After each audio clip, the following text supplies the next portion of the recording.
Hey ACA Executive Vice President Cody Burkham here with you on the morning of Friday, January 27th.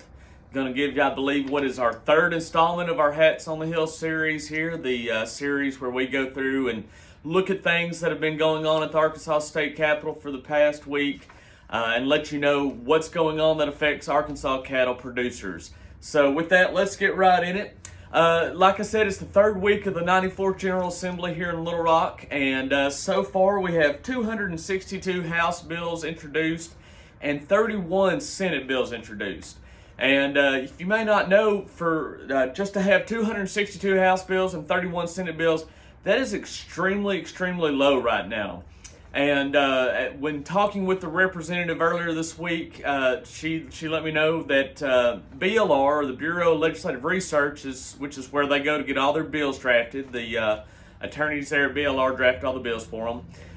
They're a little understaffed this year, and they are extremely backed up. She was saying that some simple bills that usually would take a day or at the most two to get to be written is taking up to 2 weeks.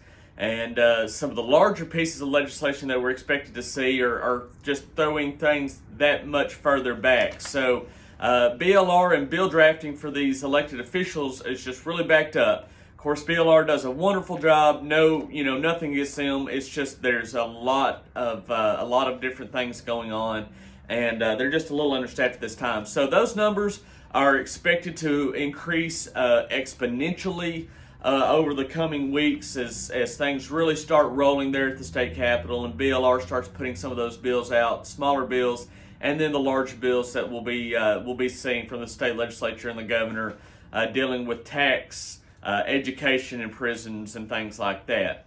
So with that, jump into what affects the cattle producers here this week. On Tuesday, January 24th, the morning of Tuesday, January 24th, the Senate Ag Committee actually met for the first time to discuss actual legislation.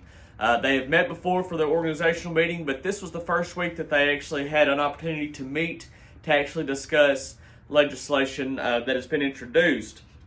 SB 5 by Senator Ricky Hill is a bill that establishes the framework for telehealth and telemedicine for veterinarian practices. And it's a really short, simple bill, and pretty much what it says is that the Regulatory Vet Board here in the state of Arkansas will establish the framework and the guidelines for telehealth and telemedicine for veterinarian practices, even including a VCPR, or a valid client-patient relationship. And so this is something pretty unique, pretty different than what vets can currently do. A client-patient relationship, as you know, is important and becoming more important to make sure that producers can get drugs and antibiotics, things that we used to could get across the counter there at a local farm store or from a veterinarian. Now requires a prescription for the most part to be able to get most of those drugs, or a VFD, a veterinary feed directive, if you're trying to feed certain things and feeds and things like that. So with this telemedicine, telehealth bill by Senator Hill, you could establish that through telecommunications, essentially. And so they gathered to discuss that Tuesday morning. It was a little different than the normal Senate Ag Committee meeting, whereas the Senator Hill did not actually present the bill. He had decided he was going to make some amendments and some adjustments to it. So we'll talk about that more in the upcoming weeks as he kind of amends this bill. But there were a number of different vet groups that had came in to address the bill to Little Rock, and he felt, and the Chairman Caldwell, felt that out of respect for those people's times and their travel and the money that they had invested traveling, getting to the Capitol and stuff, a couple of them came from out of state, they felt it was best to go ahead and hear what they had to say about the bill. And so they went ahead and heard that, asked questions of those witnesses and things like that. But like I said, no action was taken on that bill, as it wasn't technically formally presented by Senator Hill for a vote. So we'll continue to watch SB 25 as it moves forward in the coming weeks. On that same day, Tuesday, January 24th, was a really big day for cattlemen in the state legislature. Tuesday afternoon, Representative DeAnn Vaught, who we have mentioned many times in our Hats on the Hill, just a great ally for us and for all of agriculture there in Little Rock, introduced HB 1221. And this is one that you're going to want to keep an eye on. This is one that we have worked with Senator Hill and Representative Vaught both to get HB 1221 introduced. And Representative Vaught is the main sponsor of that. And what this bill does, it's extremely simple, but it has major consequences and major good. Will do some major good for the Arkansas cattle industry. As everybody knows, we went through a pretty major drought this past summer in 2022, and in that drought we saw a large number of herd consolidation and liquidation. And we had producers coming to us saying, Cody, I would really like to, hold on to that money that I got whenever I had to liquidate or consolidate, and I'd like to reinvest it. But I don't have the means to be able to hold it and not report it as taxable income. So what HB 1221 does, like I said, it's really simple. It's about a page and a quarter bill, and it just simply says that if livestock that has to be sold due to any kind of natural disaster, you can hold that money for a period of 5 years, and it is not going to be taxable income as long as you reinvest that into livestock. So back into your operation in the form of cattle or heifers or whatever you had to sell.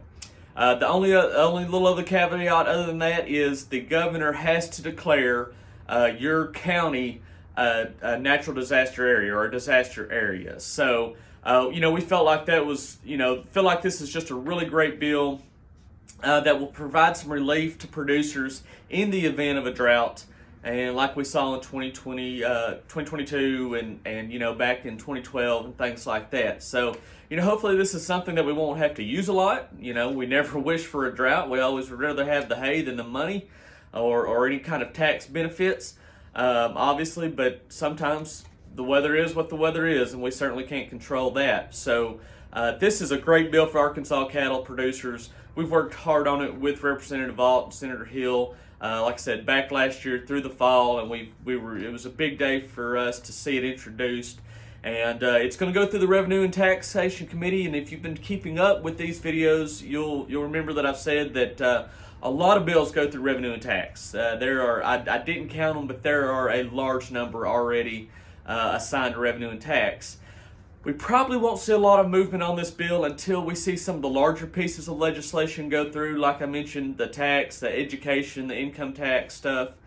When those go through, the state will be able to look at their budget, see where they're at, and start prioritizing some of these other bills that are sitting in revenue and tax. We haven't got a financial impact study done quite yet on HB 1221. To see what it's going to cost the state. But, we really feel like it'll be really a minimal cost, as, we're not going to hopefully not have to use these tax credits or this ability every year. Hopefully, we won't use it more than once every 10 or 12 years. So we don't feel like it'll have that great of an impact. Hopefully we can get it on through for Arkansas cattle producers a little later in the session. Another bill we're going to be looking at very closely is another bill by Representative DeAnn Vaught. It's HB 1182. And this bill is meant to increase some practice areas for our vet tech specialist. Now, I want to make a really quick observation. A vet tech in Arkansas is not going to be, or is not, the same thing as a veterinarian tech specialist. Vet tech does have some training, some official education and things like that. But a vet tech specialist, I like to compare them to your nurse practitioners in human health.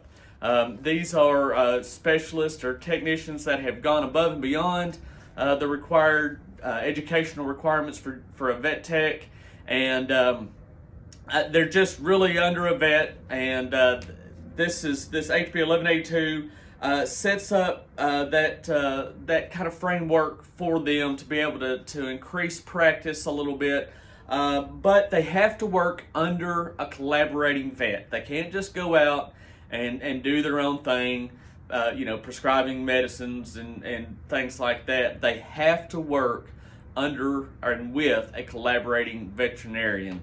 And there's also more requirements. They have to do more continuing education than a general vet tech would have to do in their specialized areas and things like that. So this is a bill that was actually that we actually did work on this past summer as well, summer and fall, with a couple of vets, mainly down in Southwest Arkansas, and a couple of vet tech specialists that are members of the Cattlemen's Association and very active in our organization. And this is something that they have got with Representative Vaught on. And right now we support it, and we feel like this is, if they're asking for it, they know exactly what it involves, and they're willing to hire these vet tech specialists to, go out into the countryside and help cattle producers get more vet health in their areas. You can only split a vet. Well, you can't split a vet. If you've only got one, that's all you've got. And we know so many parts of rural Arkansas are just struggling for large animal vets. We really feel that this vet tech specialist bill, this HB 1182, is going to be a great thing for our vet community, especially our large animal vet community. And we're going to support it, and we're going to continue to work on it with Representative Vaught and those vets that support it. We are hearing that it's going to go through the Ag Committee next week. So we'll be keeping a close eye on that as well. So with that, those are some of the big things that happened this week. That HB 1221, that is a great bill, and that we've worked very hard on with Representative Vaught, Senator Hill. We're so grateful for their assistance in getting this done. This is a grassroots bill. This is a grassroots organization. This bill came from our members. Our members told us what they needed, what they wanted, and we went to work to get it done. So we're going to continue to watch it, work really hard on it to get it over the finish line and give it to the governor's desk for some tax relief in times of natural disaster for our cattle producers. So with that, we're going to leave you right there. I hope you have a great weekend. I hope everybody is staying safe and warm. We've had a little snow this week. Take care of your cattle. Take care of yourself. Hope you stay warm and dry. We'll talk to you next week. God bless.